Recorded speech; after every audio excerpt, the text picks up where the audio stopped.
Hello everyone. सो अभी board exam start हो गए हैं, स्कूल के एग्ज़ाम स्टार्ट हो चुके हैं और कॉलेज के भी एग्ज़ाम स्टार्ट हो चुके हैं। तो आपके मन में ऐसा डाउट होता है कि हम कैसे अपनी आंसर शीट को फिल करें, कैसा आंसर लिखें ताकि हमारे मार्क्स जो है वो बहुत अच्छा स्कोर हो जाए, एग्ज़ाम में हमारे मार्क्स अच्छे से गेन हो जाए, ताकि टीचर्स भी आपके आंसर शीट को देखकर आपके मार्क्स से आपके आंसर शीट को देख के वो भी इम्प्रेस हो जाए। तो चलिए बात करते हैं आज इसी टॉपिक में, ताकि आपको पता लगे कि आंसर लिखने का तरीका किस प्रकार से है।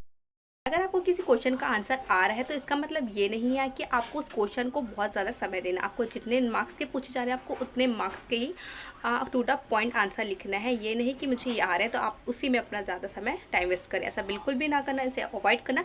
आपको 2 मार्क्स के पूछे या 3 मार्क्स के पूछे या 4 या 5, तो आपके उसको अकॉर्डिंग आपको पेजेस में लिखने से क्या होता है ना कि लोग समझते हैं कि हमको नहीं आ रहा है बाकी का आंसर, तो इसका ही आ रहा है तो इसी भर के लिखते हैं ताकि इसमें नंबर हमको मिल जाए। लेकिन ऐसा गलती आप बिल्कुल ना कीजिए, क्योंकि ऐसा करने से आपको कुछ भी मार्क्स नहीं मिलने वाले। जितने क्वेश्चन के मार्क्स है आपको उतने ही मिलेंगे। ठीक है, तो आपको समझ गई होगी ये वाली पॉइंट।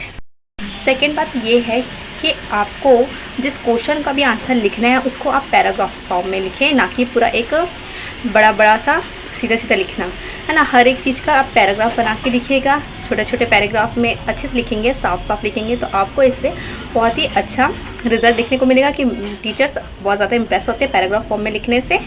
ये बात को भी आपको ध्यान में रखनी है।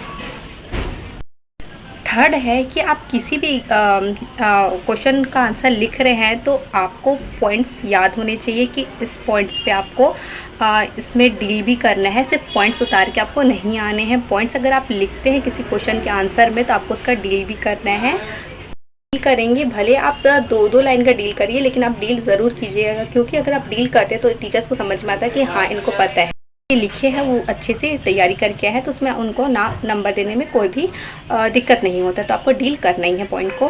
किसी क्वेश्चन में आपको डिफरेंस वाले क्वेश्चन पूछे गए हैं तो आपको क्वेश्चन को डिफरेंस कैसे करना है, आपको 2 पार्ट्स में आपको डिवाइड कर लेना है अपना पेजेस को, है ना, स्केल से, ताकि एक का डिफरेंशन आपको एक साइड में और दूसरे का दूसरे साइड में आपको ऐसे लिखना है। एक के नीचे एक लिखने की गलती आप बिल्कुल भी ना कीजिएगा और साफ सुंदर लिखिएगा। ठीक है, और फिर लास्ट में जब आपका क्वेश्चन ख़त्म हो जाता है आंसर लिखना, जिस भी क्वेश्चन का आप लिख रहे हैं, तो उसके नीचे आप अंडरलाइन कर दीजिएगा, क्योंकि ये क्वेश्चन आपका पूरा हो चुका है करके, ताकि इससे टीचर्स को अच्छे से समझ में आता है हाँ ये इन्होंने कंप्लीट कर लिया।